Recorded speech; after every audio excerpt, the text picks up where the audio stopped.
Le représentant spécial du secrétaire général des Nations Unies en République démocratique du Congo et chef des MONUSCO, James Swan, est arrivé ce lundi 20 avril 2026 en ville de Beni pour sa première tournée dans la province du Nord Kivu, où il a été accueilli par le gouverneur militaire du Nord Kivu, le général-major Somokakule Evariste. Ce dernier lui a adressé un état des lieux de la province du Nord Kivu. Au sortir de cette mini-réunion de sécurité, voici ce qu'il a dit. Beni et les territoires environnants continuent de faire face à de graves menaces liées à l'activisme des groupes armés, principalement les Allied Democratic Forces ADF, qui continuent d'affecter durement les populations civiles.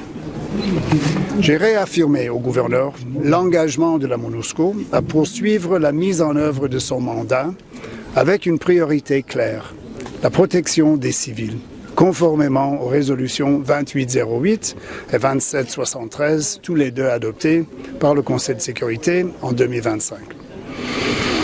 Dans les zones les plus exposées à l'activisme des groupes armés, cette protection exige une action coordonnée entre les autorités congolaises, les forces de sécurité nationales, la MONUSCO, les acteurs humanitaires et les communautés elles-mêmes.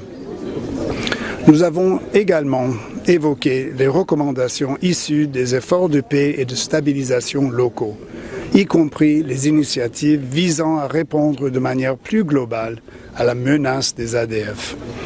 En plus de l'aspect militaire, cette réponse doit aussi intégrer la prévention, la protection communautaire, le dialogue local, le soutien aux victimes, la lutte contre l'impunité et le renforcement progressif de l'autorité de l'État. Je tiens à saluer la résilience des populations du Grand Nord Kivu. Malgré les violences, les déplacements et les traumatismes, elles continuent de faire preuve d'un courage remarquable.